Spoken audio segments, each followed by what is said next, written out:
What's up, y'all? Welcome back to Fish the Moment. Today, I'm really excited to unveil the first episode of the Fish the Moment podcast. I've been working over the last 2 or 3 months with Travis Moran, the host of FLW Live, to put together a great podcast that you can listen to while you're driving to the lake or while you're sitting at work thinking about your upcoming fishing trip. And we try to get you pumped up about fishing, share our best baits, areas, and conditions. They're gonna help you catch more fish and give you food for thought to think about as you're driving to the lake.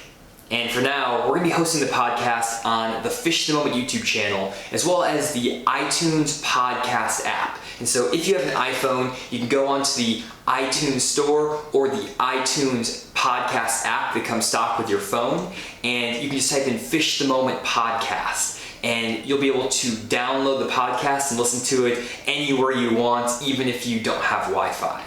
And while you're there, if you could subscribe to the Fish the Moment podcast and leave a 5-star review, it'll help bump us up in suggestions. It'll also help just get more sponsorship and more support around the podcast. And so anything you guys can do to help there, from leaving comments, even this YouTube video, would be really appreciated as we start to kick this off. And before we jump into the podcast, I also want to let you guys know that we added a new page to fishthemoment.com specifically for the Fish the Moment podcast. And on that page, you'll find links to articles, videos, and specific baits related to the topics we talked about during the podcast. And so while you're listening to the podcast, if you're like, man, I wish I knew a little bit more about that, or I want more information on this, go to fishthemoment.com, go to the podcast section, and there are a ton of great articles from pros, from our YouTube channels, and also lists of all the baits that Travis and I recommend in the podcast there for you. So it'll be a great resource, especially as we get a lot of podcasts going, just to find relevant and cool fishing videos and articles on a lot of topics. So now that all that's out of the way, let's jump into the first episode of the Fish the Moment podcast. Hope you enjoy. Welcome everyone, no matter where you are in the country, whether you're heading to the lake or sitting at your cubicle at work, we've got some relevant fishing information for you. With Travis Moran from Bass Tackle X and Jonny Schultz from Fish the Moment YouTube channel. So sit back, relax, and open your mind, because you're listening to Fish the Moment podcast.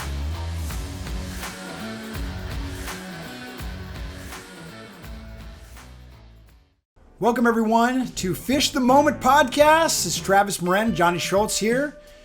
And this episode is brought to you by Sticks Fishing, the first complete set of bass rods designed to fish all lures and techniques. 6 rods to do everything. And only $500, you're not going to find much better on the market. Check it out, only available at sticksfishing.com. What's up, guys? Welcome to the first Fish the Moment podcast. This is Jonny Schultz. And this is Travis Moran. And we're so excited to start our first podcast for you guys. I've been thinking about trying to start a podcast for the last 2 years now, and finally found someone who is excited enough, or maybe crazy enough, to do a podcast with me and talk fishing for an hour. And definitely excited to be working with Travis on this. Well, Jonny, I'm glad you included me in on this. I think that this could be a great platform for people to really start thinking about their next trip coming up. You know, we're always thinking about fishing, and when you hear people talk about it, it definitely gets your mind racing as well.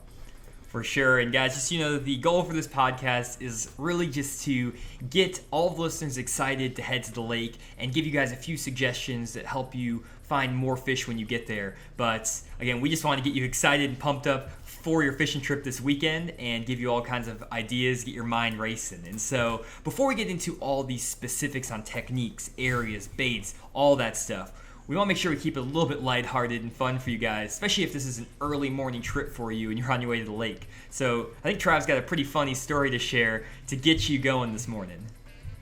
Well, Jonny, it's episode 1, so I figure we want to play it safe on our first episode, so why not talk about a poop story?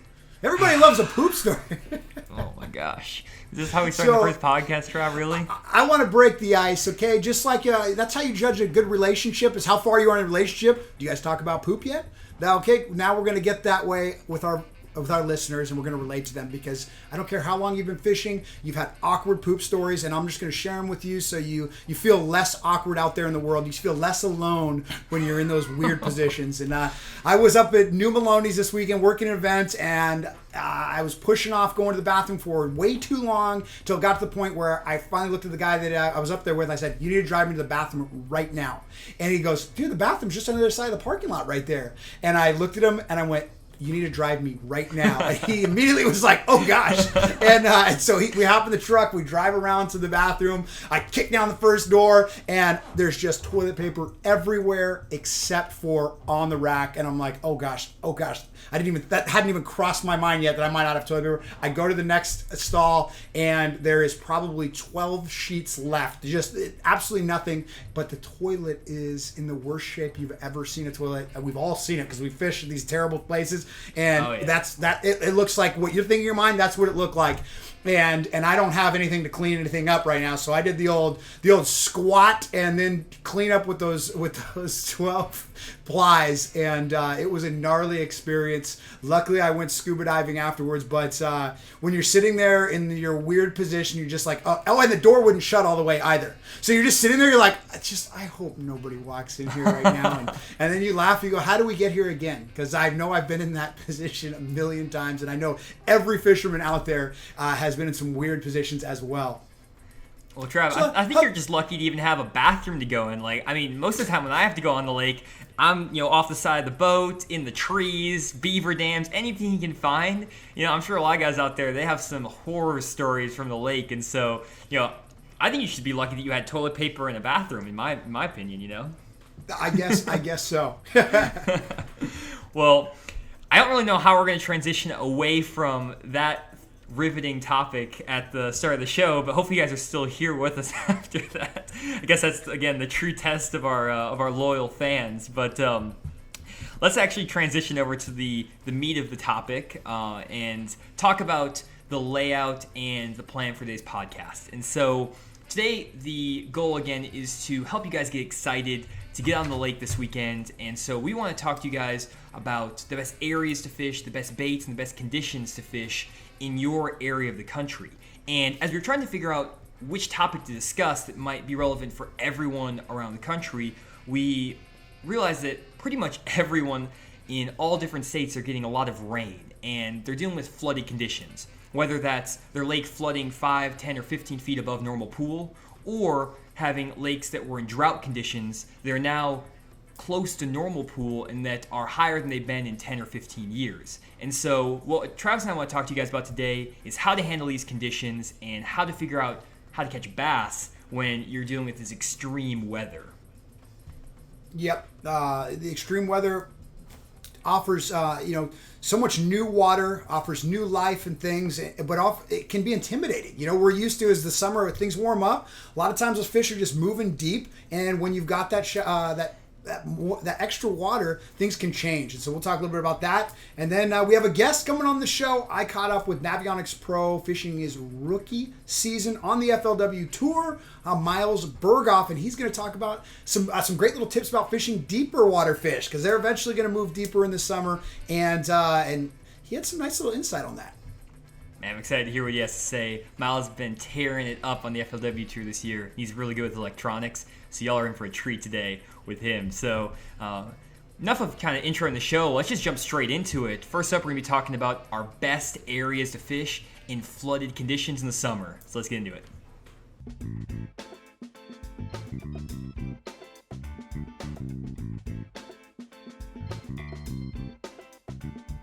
So let's get into our first segment. We're going to be talking about some areas to fish in flooded conditions. I like it, Johnny. We're heading out the lake. All of us are thinking about, okay, our lake's going to look different this year. I know all my spots. I'm kind of getting caught in my routine, and the world gave us more water this year, or most of the lakes. So why don't you break down some of your favorite spots, or maybe your top 3 spots you'd like to fish?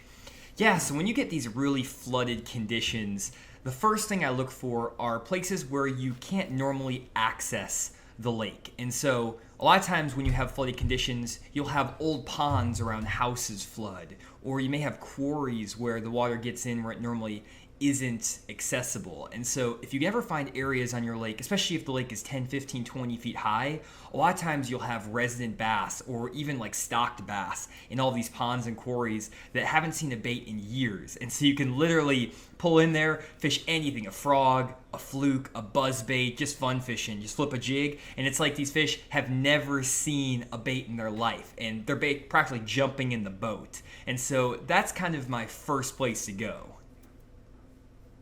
I like that, Johnny. You just got that's not on my list of things you just had. You just brought up a great point. I know that at Lake Havasu and the California Delta out here out west, there are places like that, and you know that you've learned about years ago, or you've seen on FLW on the show and stuff, and then you know, we go through our droughts and stuff, and they're not accessible. But holy cow, that's something to rethink about these options. You have new options when the season comes down.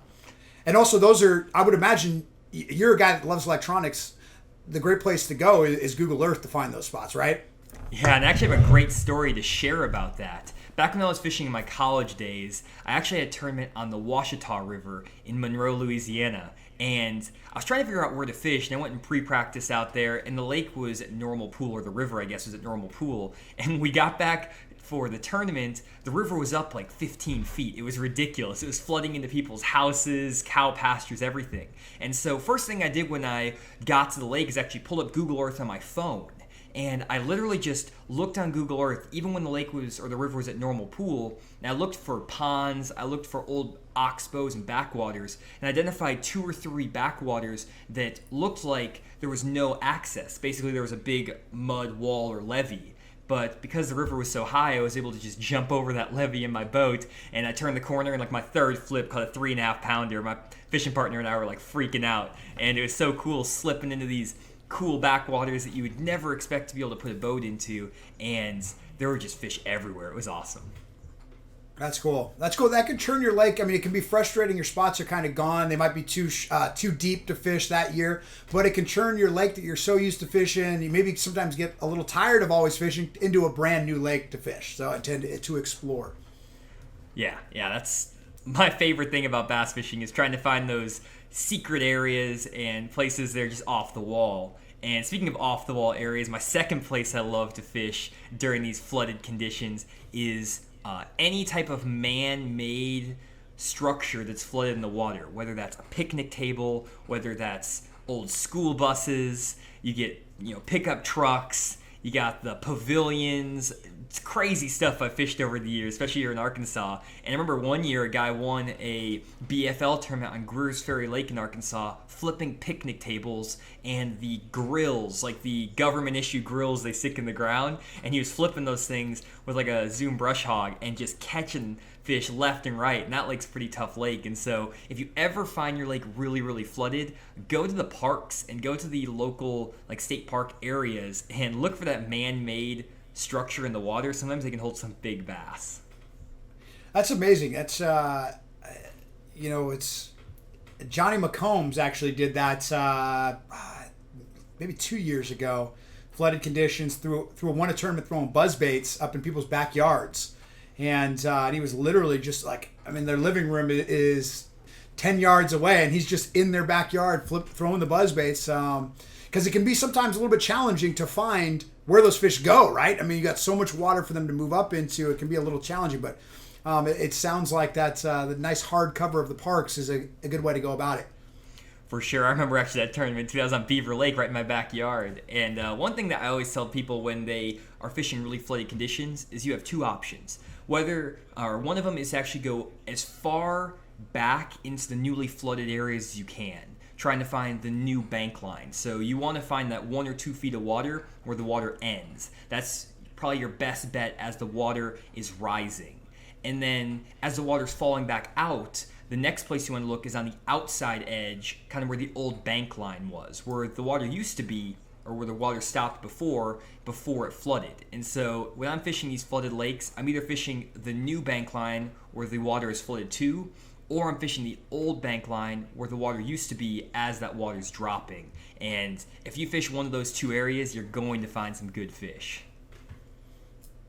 I like that. Johnny, you actually it's a perfect little handoff, because that's number 1 for me on my list of areas to fish is that old water line. And in California, we don't have as many places that can flood.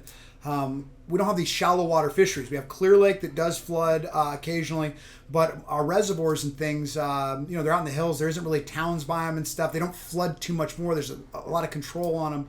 And so you're really fishing new just bank line. So the lakes will go down 30, 40 feet and they'll stay like that. They'll fluctuate a little bit for years. And that's when all that brush and things grow up. And then if you get 10, 15 more feet of water in any given winter, that's going to now give you all this new, basically structure, cover, whatever it is, that grass and things. And so when I just went scuba diving last weekend, after I relieved myself, I was ready to hop in the water. I went out and checked out. I was amazed that there was all this grass, and I'm not talking, vegetation grass that lives in the water. This is stuff that grew out of the water and then the water level came up above. Well, when I finally got to that old water line, it was just basically clay bank from then on, and there was no life below that. All the life was from that grass line shallower.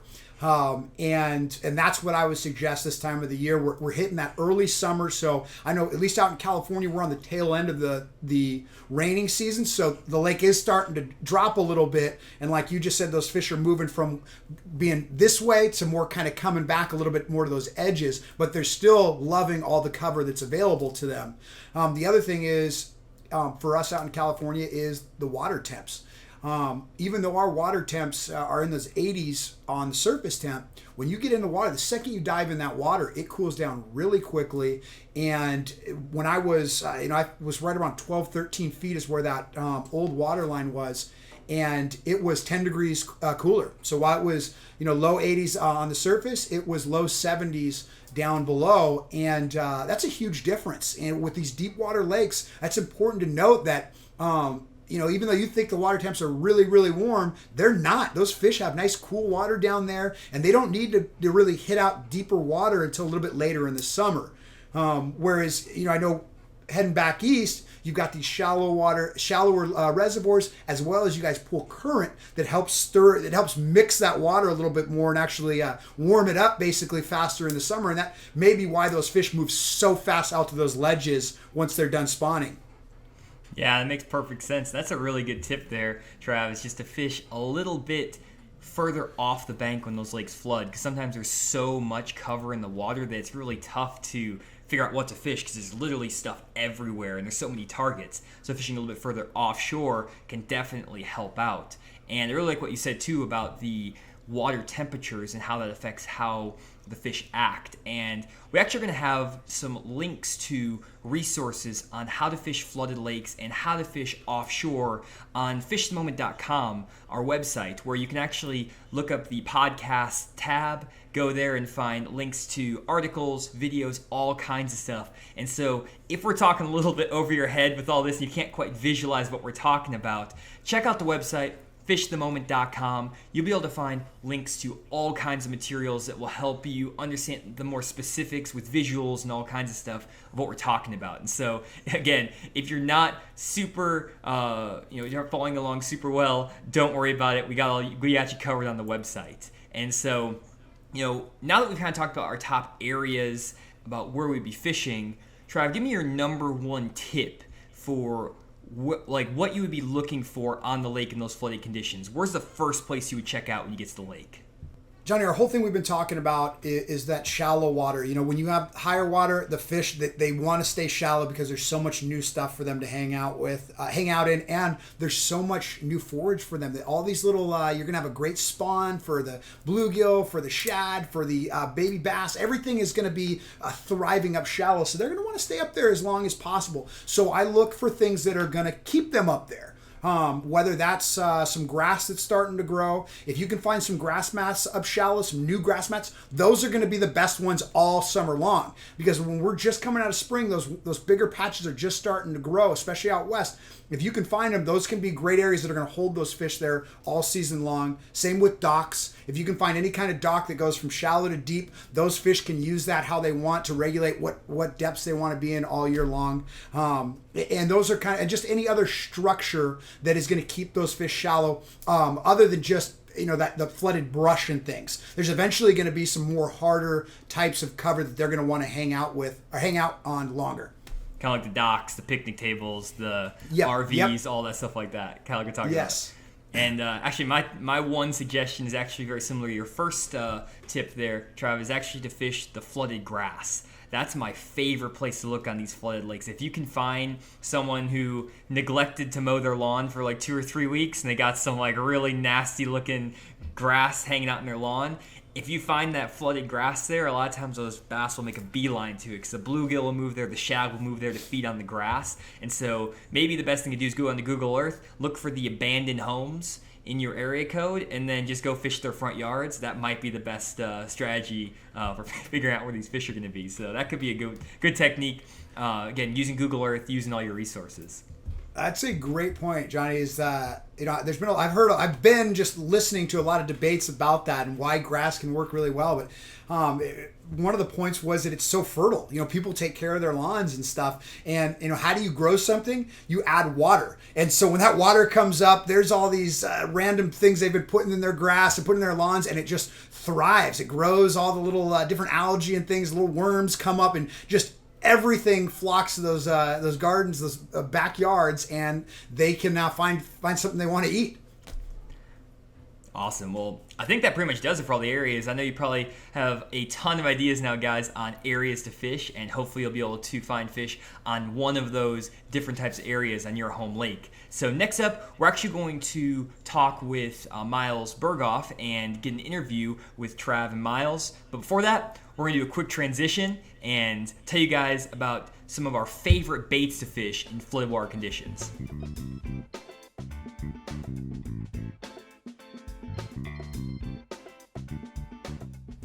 All right, Johnny, we talked about some of our favorite areas. Why don't we do a quick run through what you and I would like to actually use as lures at some of those targets that we've just given our viewers to think about. Why don't we alternate? And I'm going to start it off because my favorite bait is one of those OG lures. That's the Super Spook. In that oaky shad color. This time of the year, I love it because I can throw it in so many different places. I can bomb it a mile because we're dealing with a lot more water. But whereas, out west, we don't have as much trees and things like that are going to be in the water. We have just the water's over a lot more grass and things like that. So with Spook, I can work quick. I can work violently. I can pause it and try to get some of those fish to come up from that different cover. I like that. Top waters are always fun to fish, and they're really good in these flooded conditions. Well, for me, it may not come to a surprise to most of my viewers. My first bait's going to be a jig. That's going to be my first bait literally every time we do this segment, Travis. I can guarantee you it's going to be a jig every time. And for my first jig, there's going to be more than one. First jig is a swim jig, and I'll be throwing a 3/8 ounce swim jig, and I really like to fish them in bluegill colors this time of year with a paddle tail, like a Kitech swim bait on the back. And a lot of times when these flood conditions happen, you'll have bluegill pushing into the newly flooded cover, and those bass are going to be gorging on them. And so having a bluegill pattern swim jig fish through grass, through bushes, all kinds of stuff is a killer this time of year when you're in that flooded water. Johnny getting jiggy with it.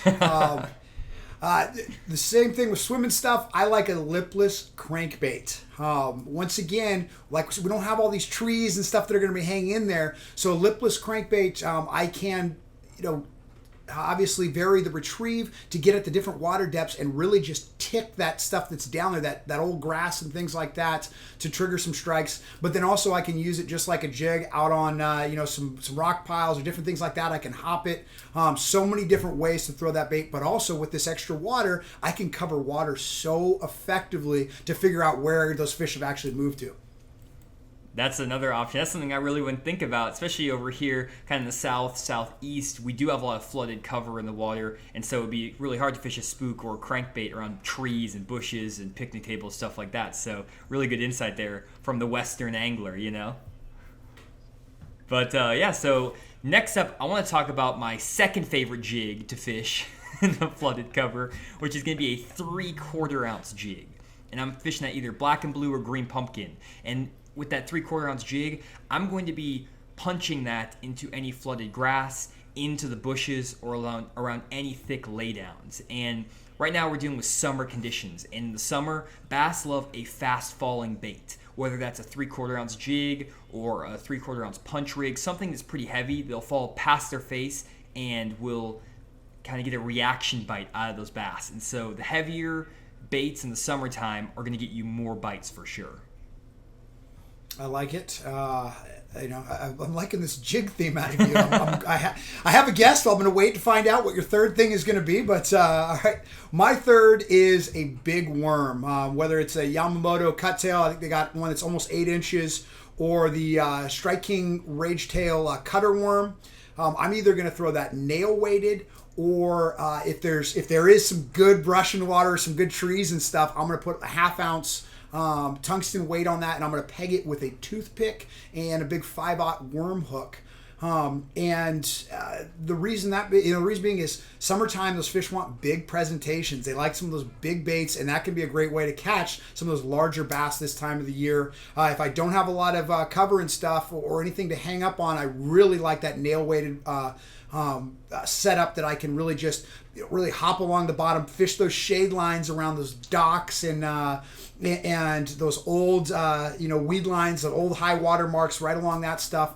But if I've got some targets to fish to, I'm going to pick up that worm with the that's rigged weedless with that 1/2 ounce and get it in that nasty stuff, get it into the grass and things like that. Awesome. I love that cutter worm by Strike King. I fish that in grass all the time here down in Oklahoma.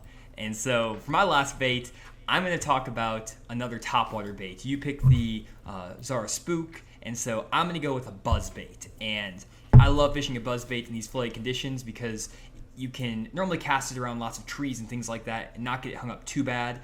And you can also cover a lot of water. Like you mentioned earlier, there's a lot of water or a lot of cover in the water that's newly flooded, and you can cover a ton of water. It imitates a bluegill really well. And I'm only going to be throwing the War Eagle Buzz Toad version, and it basically has a horny toad on the back of the buzz bait, so I can skip it around bushes and all kinds of stuff.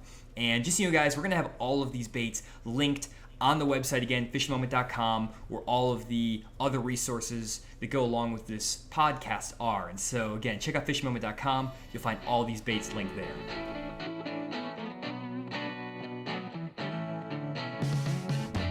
So, Miles, I really appreciate you sticking around, joining us on Fish the Moment podcast. Absolutely. It's summertime. Warm weather, putting that sunscreen on, getting that nice little tan, or just getting those terrible sunglass tans going, right? Or the flip-flop tan is what I got. Flip-flop tan. I wear that. That's a badge of honor right there, dude. The that's whiter. What I'd say. Yes, dude. That's the only part I'm not worried about. My face is peeling. I'm like, oh, this is not healthy, but I'll definitely take that tan on my feet for sure. I'm the same way.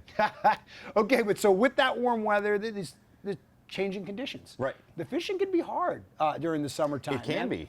And so an angler like you fish the tour, you've fished coast to coast.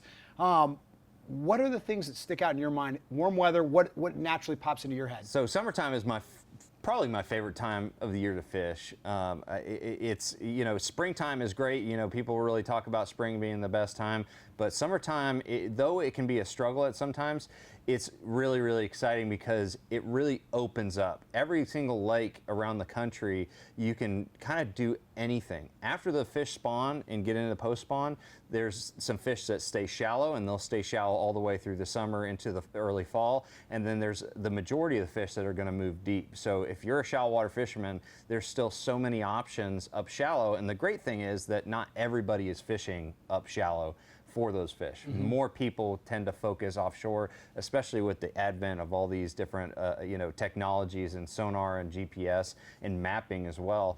And so if you're a shallow water guy, it really opens it up for some good fishing, and you can compete if you're tournament fishing. Even if it's just a club tournament, you can compete up shallow.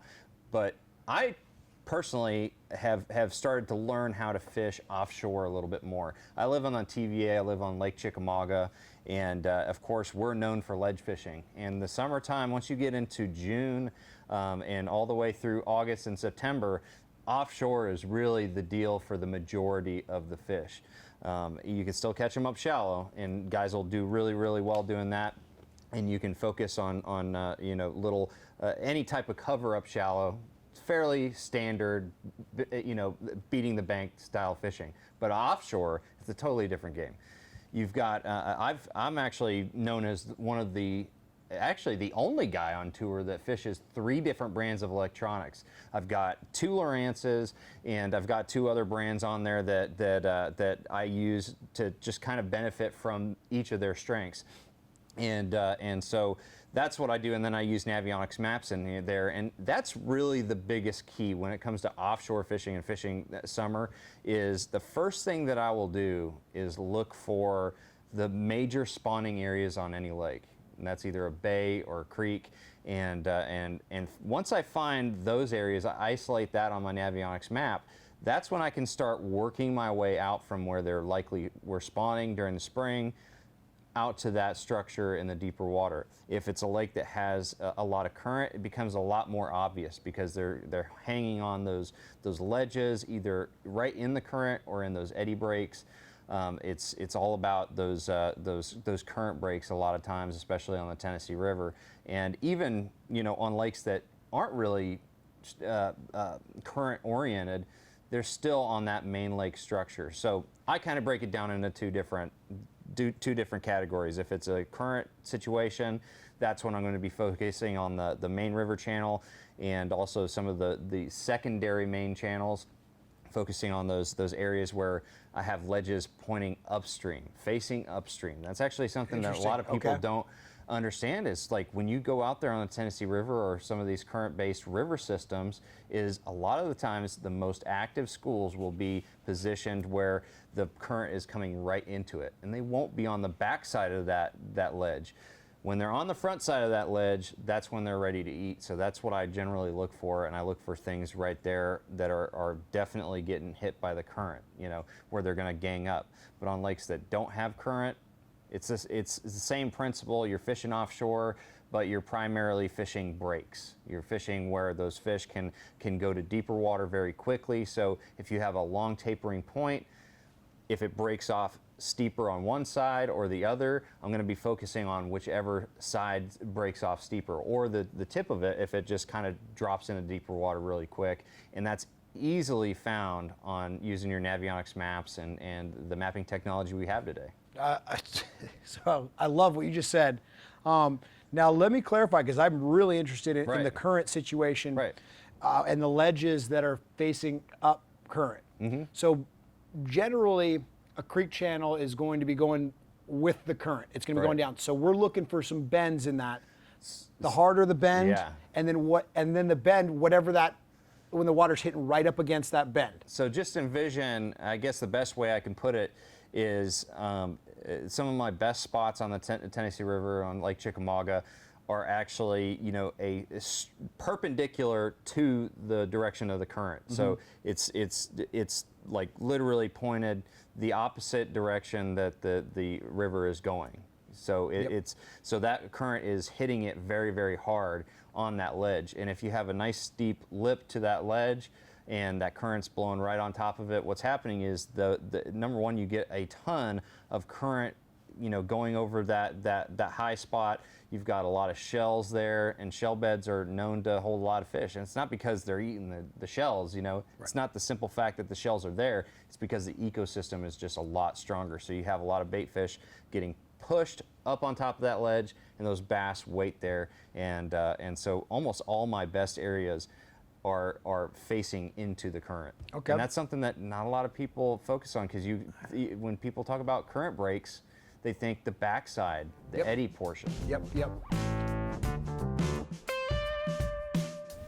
Man, that was some great stuff from Miles there. Thanks again, Miles, for joining the podcast. We got more coming from him in our next segment, but we wanted to give you guys a quick break to reminisce on Travis's first story of the day.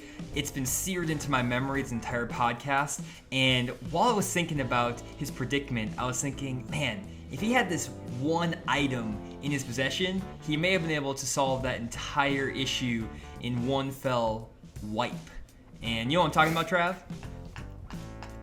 You caught me off guard with that little delayed wipe. That's fantastic. Dude wipes, man. That's why I have a big smile right now, because I want you to know I learned from my mistakes. And I am very clean right here and feeling good about life. And yes, in that predicament, I wish I would have had some dude wipes with me, because it is the best way to make sure you're prepared for these little awkward situations that we face when we're out on the lake. And instead of just trying to make do with the best you can, or, whether you're coming back with no sleeve on your shirt or no socks, this time you can have the dude wipes. Know you're prepared for the inevitable and actually thrive in it.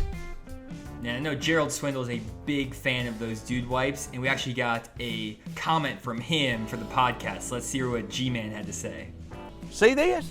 Traditional toilet paper, stole from the Clarendon Inn. If this gets wet, you know what you got? Trouble. O.J. Simpson's lawyer can't get that off and do work with it. Check it out. Dude wipe products for men. Put it in your pocket. Take it with you. On the road, in an airplane, in the woods. Don't be the guy that comes home with one sock on. Stop! Dude wipes. Oh man, that's some good stuff right there.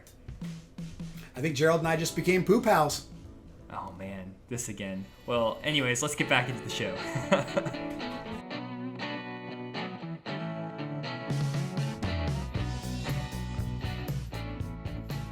With that, I mean, I know I could go on my Navionics app on my phone. Right. And I could, so let's just say I'm on my phone, I'm looking at the lake right now, current lake, I'm circling all these little perpendicular points, or on a non-current, we're looking at those gradual slope, and I've circled a handful of those. What am I tying up that night to go actually target those spots? The great thing about fishing offshore is that you can use a variety of baits. I really have two separate categories. I have bottom bouncing tactics, where I'm dragging or just bouncing it slowly on the bottom, and then I have reaction style tactics that I'm either dredging along the bottom and getting those fish to react, like deep diving crankbaits, or I'm just slow rolling something or stroking a spoon. So on that note, let's start off with the slower tactics. There's three different baits that I use for slower tactics. A big worm, like a 10-inch worm, either on a Texas rig, quarter-ounce Texas rig or something like that, depending on the depth, and a big shaky head. They make actually ledge-style shaky heads that you can use with a 10-ounce worm. Something like a Z-Man, or a 10-inch worm rather, but something like a Z-Man Mag Fatties is one of my favorites. That's actually a straight tail worm. A lot of the times during the summers, they also prefer like a ribbon tail worm. Sure. But the worm is probably the one I reach for the first. And then I get into a football jig. A football jig is just really good for hard bottom. If you got shell, if you got a little bit of gravel, it's really good to just drag, or you can stroke it, which means rip it off the bottom, let it fall back down, get a reaction strike from them, and then finally I use a drop shot. I'm not a big drop shot fisherman, but a lot of times when I'm fishing offshore, that drop shot is the key, because they want something a little bit more subtle. They've seen so many power fishing tactics, they don't want anything to do with them anymore, and the drop shot will get them to bite. And I'll throw like a little 6-inch worm or just a little drop shot bait like the Z-Man trick shots. That kind of does the deal. Sure. And then for the reaction power fishing. Well, let me stop you right there. Okay. Give me some colors. Okay. Throw me out some colors in those slower baits. There's only two colors you really need. Okay, red bug and green pumpkin. Okay. Red bug for like Tennessee River, if you're anywhere near the Tennessee River or in that region. Red bug, June bug, it also fits in that category if it's darker water, but red bug does really good in those current river-oriented lakes. And then green pumpkin everywhere else, period. That sounds easy enough. All right. That's all you need to get started. And there's always differences based on the lake. There'll be subtle differences in the color selection, but overall, those two colors, as far as the worms and even the jig, get most of the bites. Sure. All right, now let's hear the faster moving baits. So the reaction baits, what I want to do when I'm approaching a ledge or offshore, area, is I want to start off fast. I want to see if I can cover water, be more efficient. So I'll throw something like a deep diving crankbait, use a deep diver that touches the bottom. Generally, what I like to throw a crankbait when the fish are on a ledge that is between 12 and 15 feet. If it's any deeper than that, I generally don't use the crankbait. I'm not a great deep water crankbaiter, but it is really good. And then you can also throw a swim bait, an internally weighted swim bait, or one that has, like a ½ ounce or 3/4 ounce jig head on it, like the swimmers. That's a really good one. You can fish that and do the same thing. You're just essentially crawling it on the bottom real slow, making bottom contact. That's really key. And another thing that I do is also fish a chatterbait. I'll fish a chatterbait, a heavier style chatterbait, fish it on the bottom. You can either stroke it off the bottom or just slow roll it, and that tends to do well too. And then if for some reason that bite slows down, and then I don't want to quite pick up the slower moving baits like the worm or the football jig or the drop shot, I'll still want to get a reaction bite, but I want something that's really just going to make them react, like a spoon. There's nothing like a flutter spoon. It doesn't need to be one of those giant dinner plates that they throw nowadays. It could just be like a 6-inch version. You just have to, match the hatch as much as possible, match it to the forage. But you throw that thing out there, let it fall on a semi-slack line, and just rip it off the bottom as hard as you can. You'll never get strikes like you get on that spoon. And pretty much it's all, shad patterns for all those baits. I've yet to experience that. I actually, it's pretty awesome. Out west, that's not as big a deal. But I know that Jason Lambert went out with Cody Meyer, that we went and filmed on Bullard's Bar one time, and they were getting some of those big spots on the flutter spoon. I might have just let the cat out of the bag a little bit. I wouldn't doubt that. Yeah, there might be a lot of people that would, oh, okay, I got a new thing, or some people pissed at me for giving that out. But let's go now to crankbaits. One of the things, you mentioned that you're not great at fishing deep water. I think that's a lot of people. It's difficult fishing a crankbait in deep water. What are you using to get down that deep? Are you always trying to go use a crankbait that's way more prone to diving way deeper than the conditions you're fishing, so you maintain that bottom? Yeah, it's a balancing act. It's all components of your tackle, rod, reel, line, and the bait itself. It really comes down to being able to get a bait down to maximum depth is 3 things. You've got the plug itself. It can only go as far as it can go on a cast. You've got your casting distance. The further you cast, the deeper you're going to be able to get that bait, and the more bottom contact you're going to have. And then the drag. That also fits into casting for aerodynamics, but also the drag of the line. Line size is super important. I like to use lighter fluorocarbon line. Fluorocarbon sinks. That's just one of the qualities of that line, and so that helps me get down to maximum depth. I generally, with my deep diving crankbaits, I don't go any higher than 12 unless I'm using like a 10XD, which I need to use 14 at least. And but generally it's like 10 or 12 pound test to get down to that maximum depth. And then if I can't get it done with those 2 lines, I'm just going to upsize on the bait itself.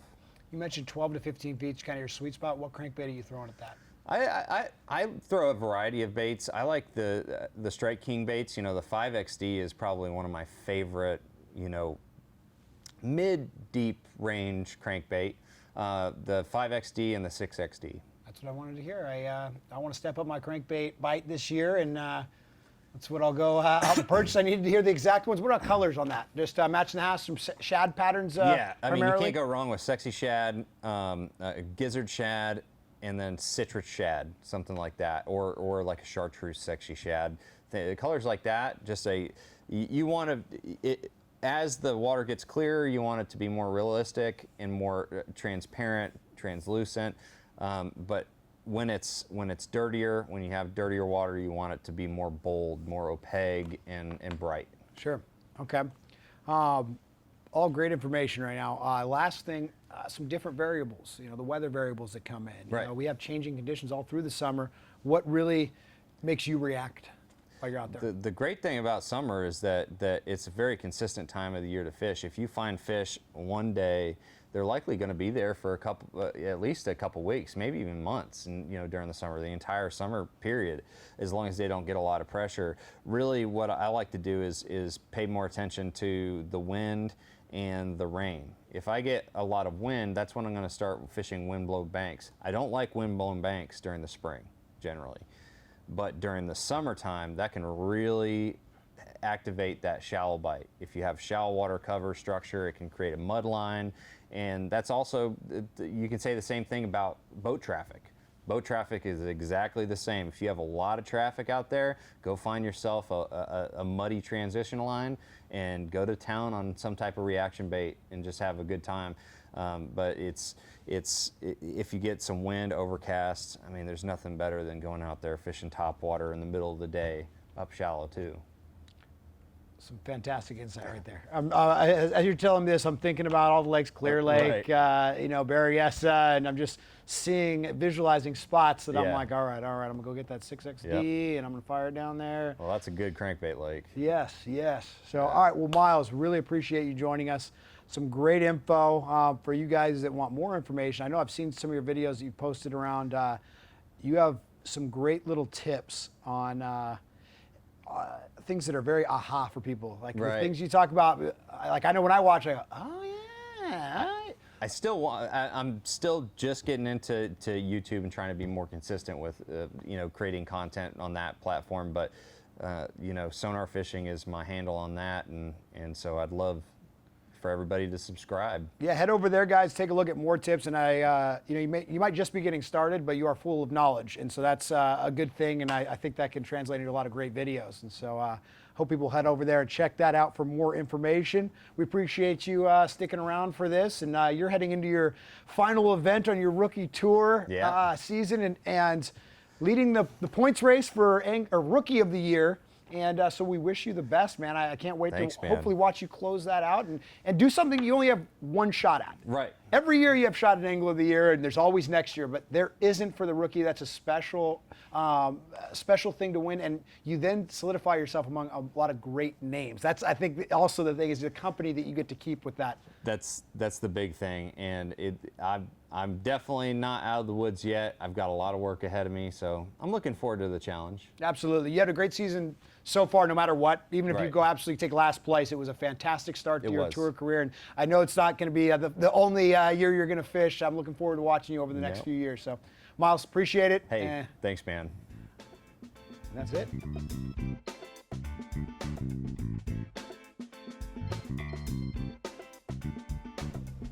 Well, Johnny, up next, we're going to talk about some different conditions that we're going to face during this early summer, flooded conditions.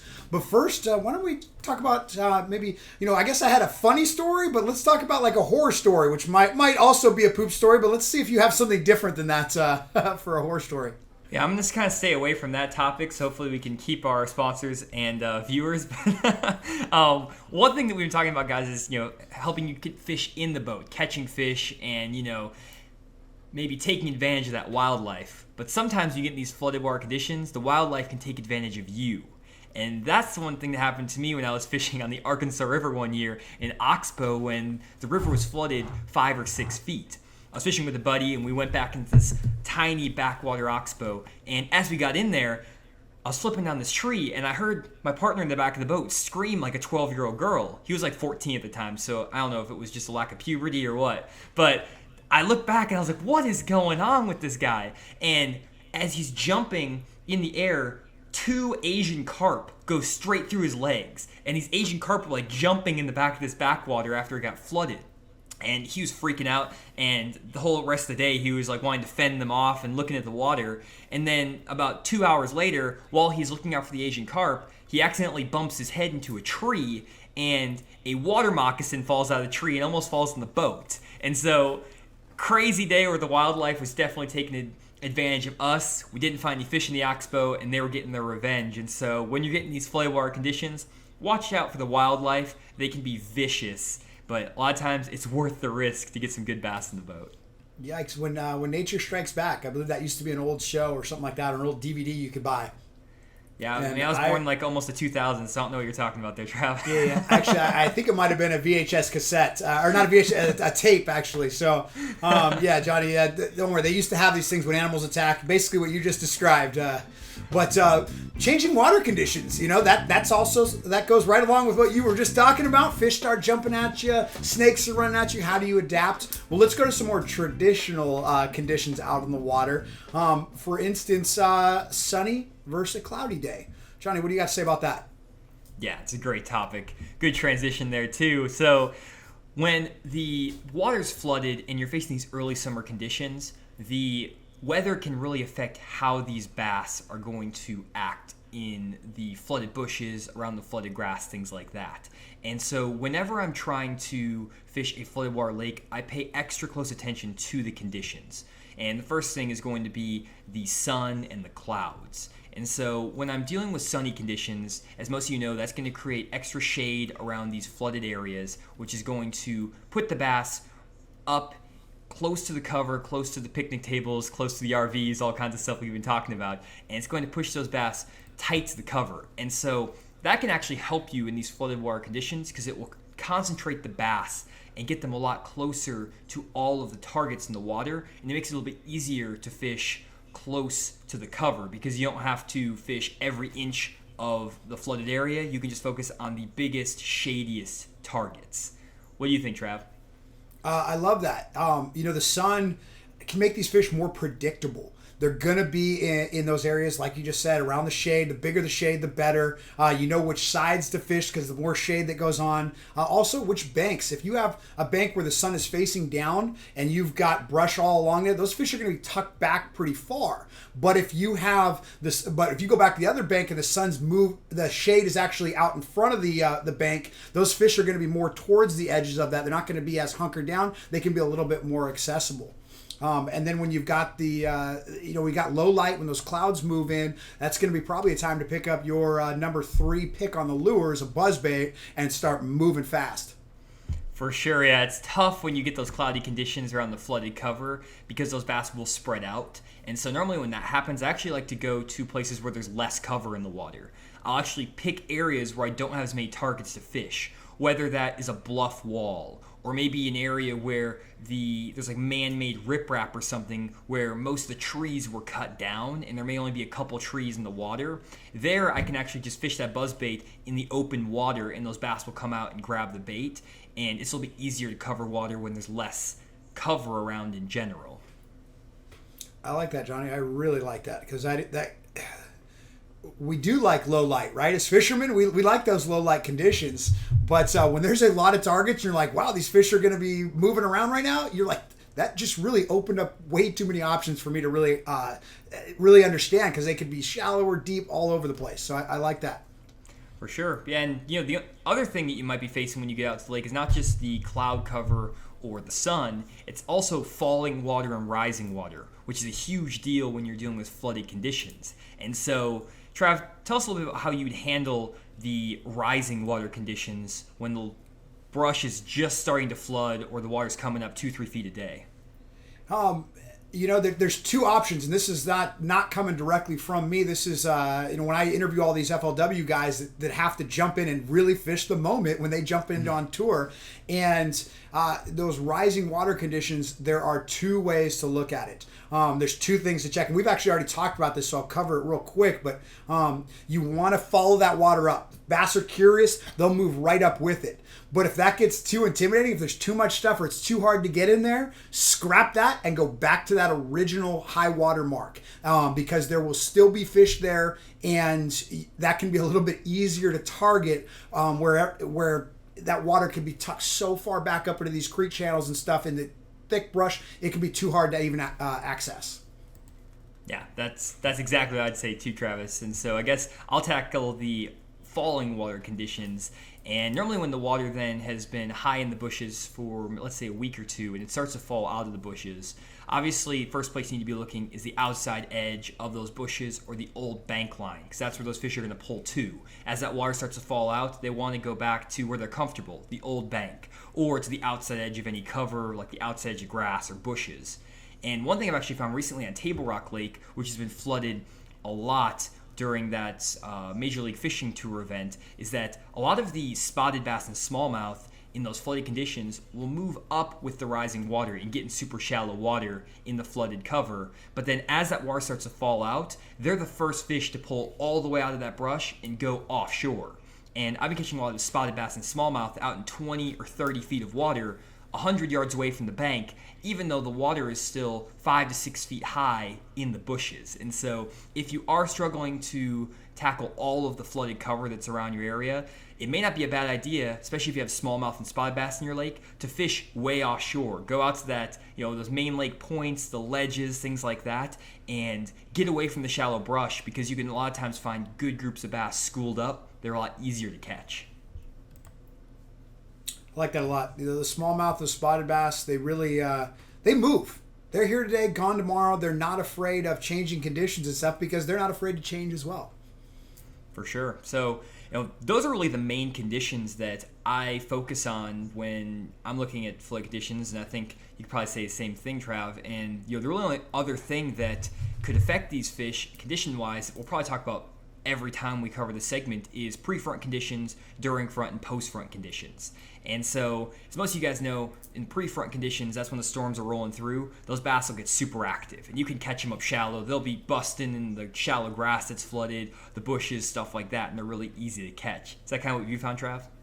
Absolutely. Those are always fun. I don't always find myself in pre-front. It seems like more times than not, I'm in the front or the post-front. And the other thing is, in California out west, and this has been something that I didn't actually really understand before I started spending a lot of time back east in Kentucky and stuff, is that you guys have fronts that move through quickly. You guys can have all 3 stages like in a day, where in California we have systems that roll through that last days, and it may cool down for days and days, and then we might go through our actual front and then go into the post front for a few days. Like, it's a lot more exaggerated out than when you guys have these changed conditions come through just multiple times a day.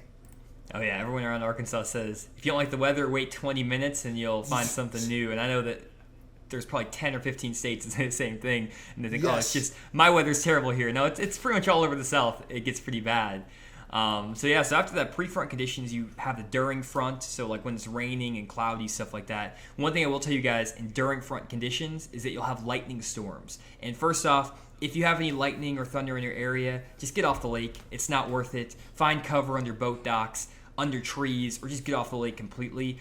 It's not worth risking your life or risking serious injury to chase a little green fish around. I couldn't agree more, Johnny. We do not have lightning storms out here, so once again, my first was in Kentucky, and it's terrifying. I can't believe people would try to brave that. You need to get away from the bad conditions, and also I've met a bunch of people who have been struck by lightning. It's very dangerous and very possible to get hit, so definitely don't risk it. Yeah, and just like we don't like the lightning, the bass don't like lightning and thunder either. And what I found is that after those front conditions, if there's lightning in the area, a lot of times people say it's raining, it's cloudy, fish topwaters. And what I found is that after those lightning storms, things like that, bass will not touch a topwater. They actually go down to the bottom, and they'll hang out because they want to get as far away from that lightning as possible. So just keep that in mind, guys, when you're on the water. If you're dealing with lightning storms and you're fishing right after a storm passes through, don't pick up the top waters, pick up something that's on the bottom, and you'll find more fish.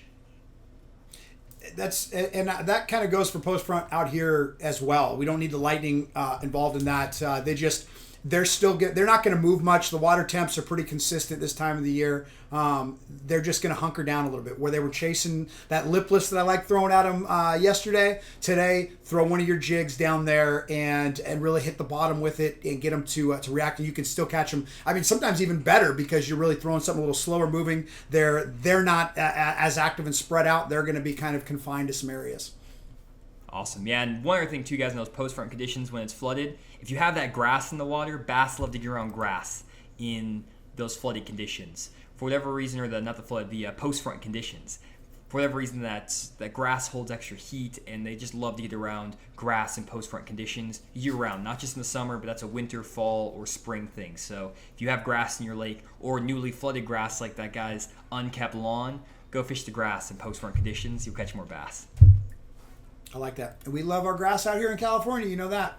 Oh, yeah, for sure. So I think it pretty much wraps it up for this segment. And so somehow we pretty much made it through our entire first podcast. Hopefully you guys are still here and still with us and they're enjoying this. And one thing we want to do, guys, is again let you know that we have resources available on all the topics we're talking about on fishthemoment.com. You can go find our link dump is what we'll call it, and you'll have everything you need to know about what we talked about today. Also, we're going to have a comment section in there, and we'd love to hear your feedback on the podcast. Let us know what you think about what we talked about today, all that stuff, because we want to try to make this better and continue to evolve it so it suits your guys' needs and helps you guys get the most information and get the most excited about fishing as you can.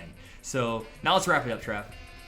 Well, Johnny, I have in my notes, let's talk to our future selves. We are now at the end of our first episode, our first Fish the Moment podcast, and let's fast forward 1 year from today, okay? And we're going to look back and we're going to listen to this episode. Where do you see yourself? Are we only one episode and we're like, wow, that was a big flop? Or do you see yourself, are we just rich and famous and have set new records for the bass fishing industry? Where do you see it? Well, first thing we'll probably see is, man, don't start your first podcast ever with poop jokes. Probably gonna be the first thing we think about. But other than that, I definitely want to keep this going. I think that there is a lot of value in having a podcast to listen to, go into the lake, whether it's just giving a little bit of extra information to people, or if anything, just have some entertainment driving to the lake. I know I'm always struggling to figure out what to listen to, what to do, my hour drive to the lake. So if I can, help other people relieve their boredom with that, I think it's a worthy endeavor, if anything. But hopefully, again, we'll be rich, famous, have all the sponsors in the world, get dude wipes and all kinds of stuff to help us out. But what do you think, Trav? I think that in a year from now we will see if you should start out a poop joke on your first episode. I think we will definitely have a solid answer on whether that's the way to start or not. So maybe we'll have to revisit that on episode 365. Yep. Oh man. Well, guys, thanks again for tuning in to our first podcast. We talked about a lot of different things. I think the big things that we kind of covered were, one, if you're fishing these flooded conditions, you have two options. You can either go up into the flooded cover, try to get into the jungle kind of, and use some of the tactics we talked about to find fish up there, or you can stay away from the bank, offshore on the old bank line, and you can be successful doing either of those things. And so don't be afraid if you're not big on going into sketchy backwaters to fish off and away from the bank, or if you're not that much of an offshore fisherman, feel free to go as far back into those trees as you want and dodge those Asian carp and poisonous snakes all day long. So again, thanks to all the sponsors who are sponsoring the podcast. Thanks, Travis, for starting this journey with me, and hopefully thanks to you guys for checking out more podcasts into the future. Got anything else to add, Trav?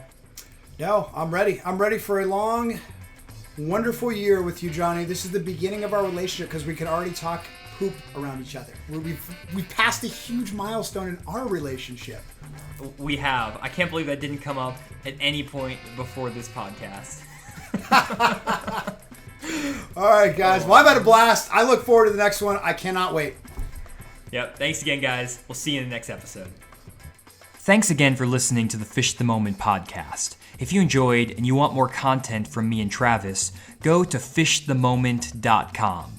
On fishthemoment.com, you'll find a podcast page where we'll put links to all kinds of videos, articles, and other great content related to the stuff we talked about in today's podcast. The music in this episode was Strout Boogie by Strut Funk, Stalling by Topher Moore, Chess Pieces by Silent Partner, and Funk Game Loop by Kevin McLeod. This podcast was produced, recorded, and edited by Johnny Schultz and Travis Moran. Thanks again for watching, and we'll see you guys in the next episode.